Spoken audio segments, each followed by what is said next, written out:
Litoral News. É uma vitória depois de uma derrota que o torcedor sofreu bastante, tenho certeza que vocês também. Queria que você analisasse a partida e falasse especialmente sobre o Arrascaeta. 3 gols dentro do Campeonato Brasileiro, uma belíssima atuação hoje e conseguiu trazer para a equipe a eficiência que a gente tanto falava nas últimas partidas. Parabéns pela vitória. Obrigado. Boa noite, primeiramente. Foi dessas vitórias da onde a gente vê que esses jogadores são grandes, né? Depois de uma derrota em casa, muito dolorida, por nós, como você falou bem, né, os torcedores. Mas temos que entender que o futebol, essas derrotas, elas fazem parte. E depois da derrota, nem os jogadores são os piores jogadores do mundo, tem que trocar todo mundo. E nem hoje, depois da vitória, são os melhores jogadores do mundo e vamos ganhar todos os jogos do ano. Então, esse equilíbrio é o que os grandes jogadores conseguem alcançar, né? Porque depois da derrota, o normal é que o time perdesse a confiança, mas ao contrário do que se viu, desde o primeiro minuto, os jogadores dominando bolas difíceis, tentando jogar, botar a bola no chão em todo momento e achando passes difíceis, os domínios sempre orientados. Segundo o jogo pedia, nunca nos deixamos influenciar nem pela derrota, nem pelo jogo fora de casa. E isso realmente demonstra somente uma coisa: o nível dos jogadores, o nível dos atletas que estão hoje no Flamengo, né? E um deles é o Arrascaeta, como você falou, que uma das coisas positivas, eu falei, nem tudo foi um desastre no outro dia, eu falei isso na coletiva. Uma das coisas positivas foi o Arrascaeta no outro dia, que ele jogou bem. E porém, não foi a nossa noite, mas hoje sim, né? Hoje são desses jogadores que nós temos que aproveitar enquanto está aqui, porque é um jogador especial. Ele é diferente. Ele, ele faz a diferença. E eu já falei muitas vezes, vou falar de novo, é um jogador que um jogador desse nível, escolheu passar os melhores anos da sua carreira no futebol brasileiro. Isso nós temos que valorizar muito, tá? E vão viver momentos ruins, e vão ver cobranças, mas é, esse Arrascaeta aí são poucos os que pisaram aqui no Brasil. São poucos estrangeiros que pisaram no Brasil e fazem o que ele faz. Aqui, tudo bem, Felipe? Parabéns pela vitória. Eu queria te ouvir um pouquinho sobre a estratégia que tu desenhou para o jogo de hoje, levando em conta o que tu estudou do Grêmio também, teu adversário, que joga muito na base da ligação direta. Tu falou sobre o Flamengo que pisou na bola, colocou ela no chão e jogou. Queria te ouvir o que tu pensou em cima daquilo que o Grêmio tem apresentado, por favor. Bom, primeiro eu vi na análise que o Grêmio era um time que costumava encaixar no meio, e eu imaginei que eles fossem encaixar nos nossos dois volantes. Mas aí nós ia ter uma saída limpa com um dos zagueiros, né? Mas não foi assim, eles não encaixaram de um princípio, deixaram nossos volantes jogar. Isso nos deu saída, porém, às vezes era mais difícil a progressão da jogada, né? Porque, claro, se os nossos jogadores determinantes da frente estão todos marcados, então a progressão não era tão boa. O plano de jogo inicial, que era uma caída dos volantes, não estava funcionando do jeito que a gente esperava e que a gente imaginou antes do jogo, mas depois com os ajustes eles entenderam bem aonde estavam os espaços e começaram a encontrar. Mas o que acontece é que os próprios jogadores dentro do campo eles se ajustam, né? O Grêmio foi se ajustando, foi pressionando, foi encaixando melhor a pressão e por momentos tivemos dificuldade de sair, mas eu acredito que com a estrutura e com a qualidade dos jogadores do nosso time é muito difícil que eles se apertem, né? Porque eles têm muita qualidade e muitas vezes, mesmo pressionados, eles conseguem sair por uma vantagem qualitativa, que, por exemplo, é o caso do Gerson, que com a bola, ele não perde a bola. Então, isso nos dá uma facilidade para sair mesmo pressionados e assim foi, encontramos os espaços e conseguimos machucar o Grêmio nesse caso. Mas o Grêmio é um time de muitos encaixes e nunca é fácil superar esses encaixes de pressão no meio campo. Porém, quando você escapa desses encaixes, você acaba dentro da área. Foi isso que aconteceu e acabamos 2 ou 3 vezes dentro da área no primeiro tempo que poderiam ter sido um placar mais elástico. Ok. Boa noite, Felipe. Prazer revê-lo. Parabéns pela vitória. Felipe, o Flamengo motivos que não precisa ficar aqui repetindo, ele é uma espécie assim de modelo do clube a ser batido no Brasil. O grupo de jogadores é qualificado, o teu trabalho já está rendendo frutos, embora seja relativamente curto, mas ele se mostra. A estrutura do Flamengo ela é exemplar também. Como fazer para que, como é que vocês estão estudando para jogar com a corda esticada ou poder recolhê-la na hora certa, visando ganhar o máximo possível de competições e estando já num Campeonato Brasileiro que recém começou, mas o Flamengo já começa também a ser colocado como favorito, como maior candidato. Como é que é carregar essa responsabilidade e trabalhar um grupo assim de agora até dezembro? Só por favor, me explica um pouco melhor como a corda que você falou. A corda Analogia. esticada é que nem afinação de violão, a cordinha está esticada. Sim, mas Afrouxar. E o Flamengo, como fazer com que isso seja mantido ou, em determinados momentos, saber administrar essa, para que questão física, questão de grupo, como é que se administra um grupo de agora até dezembro para tirar o máximo de Ok. competições possíveis?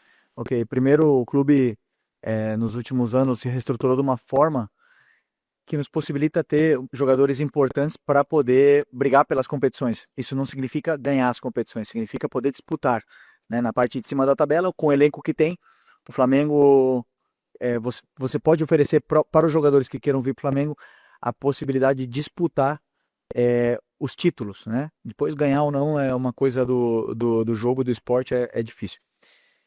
Eu particularmente trabalho de uma forma onde eu sempre viso jogo a jogo e a corda que você fala é a nível físico, né? Na minha concepção, pela também um pouco da experiência que eu tenho como jogador, como eu passei por todos os processos, jovem, depois no melhor momento dos 28 aos 32, depois já ladeira abaixo, então eu senti o que os jogadores sentem hoje, tenho bastante esse feeling, tento aproveitar o máximo possível do que o departamento médico me dá de informação para poder decidir.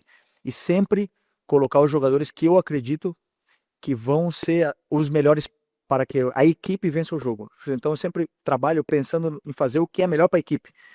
E aí eu não penso em sentimento, em ego, eu não penso em nada disso.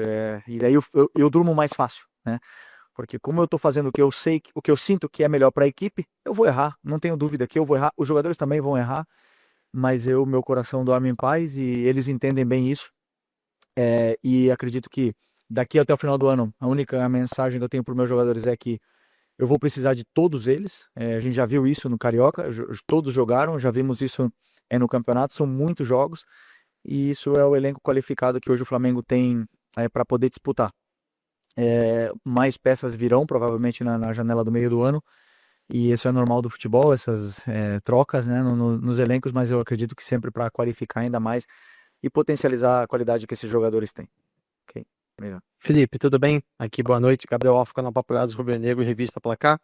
Felipe, eu queria te perguntar sobre uma questão que a gente até falou um pouquinho depois do jogo contra o Central Córdoba, que é o número de finalizações do Flamengo, né? O Flamengo hoje teve uma certa dominância na partida, pisou mais na área da equipe do Grêmio, mas mesmo assim teve menos finalizações que o Grêmio, né? O Flamengo até os 20 do segundo tempo tinha 3 chutes a menos que o Grêmio, pisando mais na área adversária. Eu queria te perguntar se te incomoda isso de, às vezes, ter menos finalizações do que deveria ter, em que, querendo ou não, em alguma situação, né? Hoje não foi o caso, mas em alguma situação pode acabar complicando ainda mais a partida. Obrigado, parabéns pela vitória. Não, eu acho legal porque assim, hoje eu sempre falei para vocês, né? Vão ter dias que nós não vamos ter tantas finalizações, porém vamos estar mais finos de cara a gol e vamos fazer gol.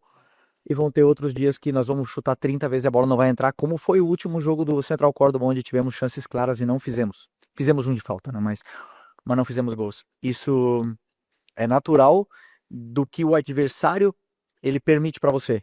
Como eu falei, o Grêmio é um time de encaixes que te dá uma dificuldade maior na saída, porém, a que você escapa, você tem uma chance mais clara, ou uma chance de pisar na área, como você falou, mais clara.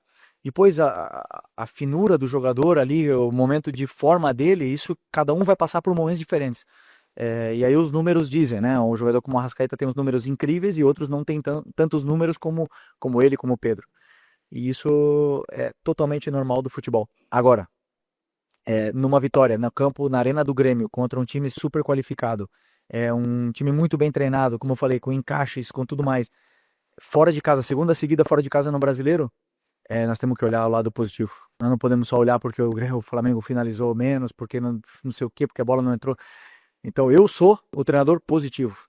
Entendo que você seja mais negativo nesse ponto, mas eu olho sempre as coisas boas que a gente fez e as ruins já é o meu trabalho corrigir elas e para isso que me pagam.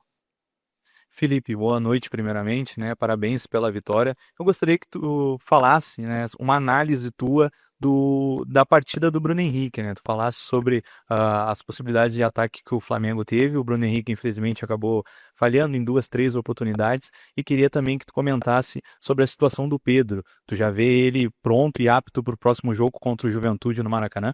Boa noite. Só tô tentando lembrar as 3 chances do Bruno. Pode me lembrar elas? Teve uma de um passe do Arrascaeta que ele acaba furando em bola. Teve outro passe, uma jogada pela direita num cruzamento que ele acabou não chegando a tempo. E também teve uma de perna esquerda que ele acabou tentando driblar o defensor do Grêmio, o Gemerson, e acabou não finalizando da maneira adequada. Bem lembrado. O Bruno, ele cumpriu a função à risca. Assim, fez tudo o que eu pedi para ele fazer, em função do que eu achava que a equipe precisava, né? Porque eu sabia que, como eu disse também, o Grêmio é um time de encaixes, então eles iam ter que saltar com os zagueiros. E aí o Bruno, atacando o espaço, ele é letal, né? E fez todos os movimentos que eu pedi.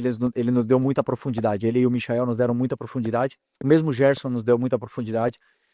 E é um jogador muito importante. Essas chances que você fala, eu não posso qualificar ela de uma chance perdida, porque na minha visão não foi o passe não foi ideal para ele, não conseguiu nem finalizar a jogada, né? Então a outra talvez em outro momento ele teria conseguido finalizar, mas é absolutamente normal. E o que eu vejo é o volume de jogo, o que ele cria, o que ele nos dá para a equipe, porque é um jogador que pressiona muito, que se sacrifica muito pela equipe, faz com que a equipe jogue muito melhor, de forma muito mais contundente e dominante dentro do campo ao estar Bruno Henrique, porque ele nos dá todas as fases defensivas, na jogo aéreo, é um jogador que domina a bola de costas, que sustenta os zagueiros, que ataca o espaço, então é um jogador super completo e na qual muito importante. E o Pedro, hoje ele está disponível, né? Claro que não está disponível para começar ainda, mas no momento que estava o segundo tempo, que eu acreditava que precisava que a gente estava com espaço para contra-atacar e não estávamos mais conseguindo pressionar o Grêmio. Então era um momento de ataque ao espaço, então optei pelo Juninho, mas o Pedro está sim disponível para ter minutos de forma crescente durante os próximos jogos. Felipe, aqui, boa noite. Você falou agora na resposta anterior a respeito dos zagueiros saltarem da linha, né? Os 2 gols nisso acontece, são 2 zagueiros diferentes, mas o zagueiro pela direita do Grêmio. E por ali o Flamengo apostou bastante no jogo, o Arrascaeta chegando mais ali, o Michael também. Essa foi uma percepção tua antes do jogo, de explorar essas costas da defesa do Grêmio, que teria esse zagueiro saltando? Eu não vi os gols ainda, então eu não consigo, desculpa, eu não consigo. Eu só lembro que o Arrascaeta driblou o goleiro no primeiro, e no segundo foi uma saída de bola pela lateral, né? Eles fizeram uma saída de uma triangulação bonita e o Arrascaeta conseguiu escapar e conseguiu finalizar, né? Mas claro que um dos pontos que a gente pede sempre é que exista o ataque ao espaço, porque para mim o time mais difícil de marcar é o time que ataca o espaço o tempo todo, e isso o Bruno, Michael, o Gerson, o próprio Arrascaeta faz e incomoda muito, mas com certeza tem preparação nesse estudo, sim. Boa noite, Felipe. Parabéns pela vitória. Felipe, tu é um técnico jovem, né? Está aí se destacando nos maiores clubes do Brasil e tu sempre se posiciona muito bem, né? Eu admiro isso. Tu acabou praticamente, né? Saiu do campo ontem, né? Para assumir aí de ser treinador do Flamengo. E eu acredito, eu vou trazer uma pergunta um pouco extra-campo para ti, tá? A gente viu ali que o Grêmio reclamou de uma mão na bola, né, ali no lance depois que o Flamengo fez o gol. E eu penso que se tu tivesse em campo como jogador, capitão, como tu fez, tu também reclamaria com o árbitro se fosse teu time adversário.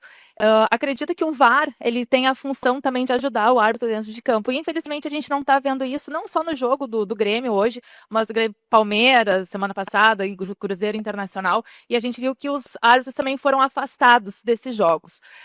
Te pergunto, a gente está vendo que há uma crise técnica. O que tu pensa sobre essa crise da arbitragem no Brasil? E tu acha que tem uma solução a curto prazo, até porque esses afastamentos fazem mal para o futebol brasileiro? Obrigado pelo elogio e grande pergunta. É um tema delicado, né? Primeiro, se a gente quer melhorar, nós precisamos de investimento. Precisamos investir. Investir em estudos, em melhores... prepará-los melhores. Mas eu posso afirmar, em 5 anos que eu joguei aqui no Brasil, agora no final de carreira, que eu vi muitos árbitros muito bons. Muito bons. Seria até injusto citar nomes deles, mas eu sempre falei nas entrevistas, né? O próprio Klaus, o Davi, tem vários, não vou ficar citando o nome deles aqui, mas são muito bons, né? E assim, cada um tem uma opinião. Eu e um companheiro teu durante essa semana falou que o VAR não tem que entrar interferência mínima ou máxima ou apitar desde lá, mas tem que entrar quando tem que entrar realmente, né? E é uma linha, uma régua fina, é difícil de a gente analisar, né? Mas o que eu gostaria realmente que não houvesse muita interferência, se não é um lance claro. Se é um lance claro, deve haver interferências. Impedimentos eu acho que veio para, sim, ajudar muito, porque era muito injusto você perder um jogo com impedimento de 2 metros, e essas coisas vieram para ajudar, e o VAR também veio para ajudar. Precisamos continuar investindo, e que eles possam continuar estudando, que eles possam continuar se corrigindo, porque no final das contas é só a experiência e as horas de correção e de trabalho que vão fazer eles chegar à perfeição, mas eu tenho certeza que eles querem se aperfeiçoar ao máximo possível, porque ninguém gosta de ser criticado, ser afastado, nem nada disso, né? Então, eu não vi o lance desse ainda, né? Não vi o lance, mas que eu sim gostaria, e aí uma coisa minha, mas é que o árbitro do VAR que chamasse o árbitro para assistir a imagem, que eles não se comunicassem, porque eu sinto muitas vezes que influencia na tomada de decisão do árbitro, que ele só vai lá ver as imagens, que mostrem as imagens de todos os ângulos para ele, todos, já que ele vai lá, que sejam 10 ângulos, e aí ele analisa sem a opinião de ninguém, ele, sozinho, e aí ele vai ver se ele mantém ou não mantém. Isso seria, eu acho que, o ideal para a gente poder melhorar, mas assim, nós temos bons árbitros aqui no Brasil, bons mesmo de verdade, porque a gente sempre fala da Europa e tudo mais. Os únicos, para mim, que são referências são na Premier. Na Espanha tem o mesmo problema, na Itália tem o mesmo problema, então reclamam muitas vezes de barriga cheia, porque eu tenho certeza que esses árbitros se esforçam muito para poder serem tops. Professor, boa noite. Lucas Golatti, da Rádio Galera. Você já disse em entrevistas anteriores, tem como referência na profissão o Diego Simeone, o Jorge Jesus, e até a gente já observa algumas características. E recentemente descobrimos que também tem como referência o Diego De Zerbi, o De Zerbi. E aí o Flamengo, inclusive, realiza alguns conceitos como atrair para libertar nas costas. E aí eu queria te perguntar, como você definiria o seu modelo de jogo, tendo essas referências como o Diego Simeone, Jorge Jesus e também o De Zerbi? Grande pergunta. Pergunta para tomar um café, mas não para contar aqui na coletiva o meu modelo, né? Mas eu tentei, junto com o meu auxiliar, criar um modelo, como eu já falei várias vezes, onde a torcida se sentisse identificada e tudo mais, mas principalmente a forma de atacar, o que eu mais sofri no campo, né? O que mais me fizeram sofrer no campo. E quem mais me fez sofrer no campo foi o Guardiola. Ele é a referência, ele mudou o futebol, e claro que ele nos inspira a todos. Hoje o futebol é muito diferente por ele, e cada treinador jovem vem com ideias e conceitos novos, onde eu pelo menos não tenho vergonha nenhuma de falar que eu copio treinadores de fora, copio treinadores do próprio Brasil, coisas que eu vejo e eu acho interessante, e tentamos copiar e colocar no nosso modelo, né? Mas o modelo, se eu pudesse resumir, seria pressionar, esse é o primeiro, e depois seria, porque você falou da atração, né? E é uma coisa que eu não gosto, de que os adversários nos venham a pressionar. Uma coisa que eu não peço para eles atrair. Só que o jogador com tanta qualidade, como o Léo Ortiz, como o Léo Pereira, eles têm a zona de segurança entre eles e o adversário muito pequena. Então eles se sentem confortáveis com o adversário perto deles. E isso são características deles que fazem os times, atraem os jogadores para poder liberar os espaços. Mas eu não peço realmente isso, porque o que eu passo para eles é a progressão. Então chamaria talvez jogo de progressão, meu modelo. Felipe, aqui, Gustavo. Estou aqui com um belo material de pré-jogo que a assessoria do Flamengo manda para gente. E aqui aponta que o Felipe continua com apenas 2 derrotas, 22 vitórias. Tem menos derrotas, mais títulos do que derrotas. E o jogo Fortaleza e Inter começou agora. Está 0-0 ainda. O Flamengo é líder do campeonato. Isso tudo te motiva, te empolga ainda mais? E a segunda, você diz que normalmente só analisa o próximo adversário. E com relação à tabela, é assim também? Ou tem projeção de tabela? Eu não olho a tabela, eu penso sempre, você não controla a tabela, né? Então a única coisa que você controla é o próximo adversário. E o que eu penso sim nos campeonatos, nas ligas, no campeonato nacional, como o Campeonato Brasileiro, que é um campeonato que não tem final, que é de pontos corridos, o começo é muito importante, né? E os jogadores começaram muito bem, começamos empatando em casa, mas vencendo 2 jogos fora, então o que nos dá é um bom começo, mas é uma maratona.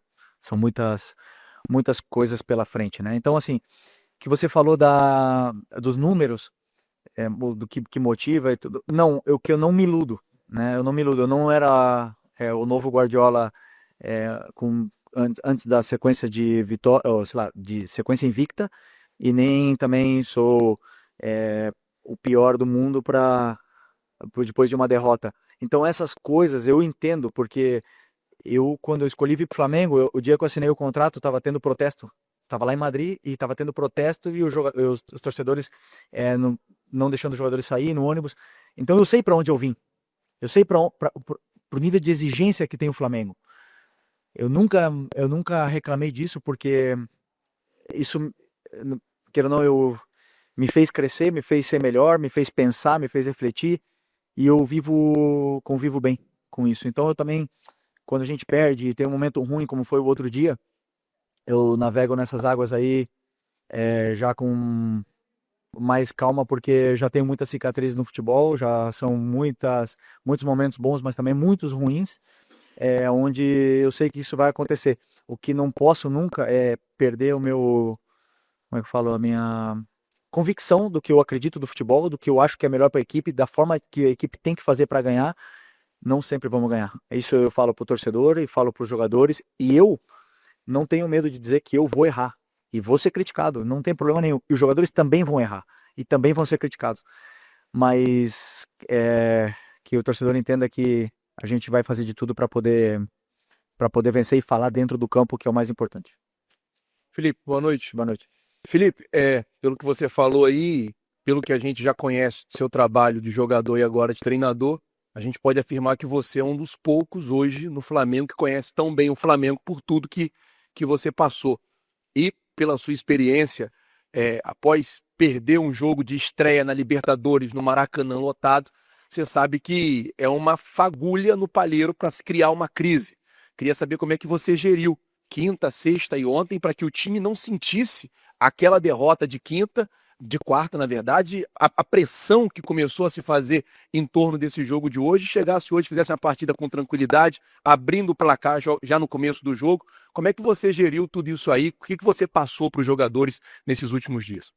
O primeiro passo é reconhecer o erro, né? Eu reconheci os meus erros para vocês e para eles também, e mostrei para eles o porquê perdemos o jogo, o porquê aconteceu aquilo. Porque muitas das vezes o resultado não vem, mas e o caos se instaura na parte externa, o que é normal, porque a gente nunca vai mudar o torcedor do Flamengo. Ele é muito passional, ele tem esse amor tão grande pelo Flamengo, porque a gente já falou várias vezes que o torcedor torcedores eles param, eles não comem às vezes para ir assistir um jogo. Então a gente já sabe disso, não vamos mudar o torcedor, mas a gente tem que saber o que estamos fazendo. Então o primeiro passo é reconhecer o que a gente fez de errado, reconhecer e assumir os erros. Não tenho vergonha nenhuma de dizer, e falei na entrevista depois do jogo e falo de novo, errei em algumas tomadas de decisão naquele jogo e vou errar de novo em outros momentos, mas reconhecer isso aí nos dá a tranquilidade de que e saber se perdoar para ir para o próximo jogo. Mas aí o fato de eles terem entrado hoje com confiança e não pensar no jogo, isso é por eles, pelo nível dos jogadores que estão no elenco hoje, porque são jogadores muito grandes que já passaram por momentos difíceis, já conhecem o clube também, já sabem como funciona a torcida e conseguem apagar rápido o que aconteceu no jogo para poder vencer o próximo jogo. Então, aí não é meu trabalho, aí é realmente o nível dos jogadores que faz o time reverter rápido essa situação.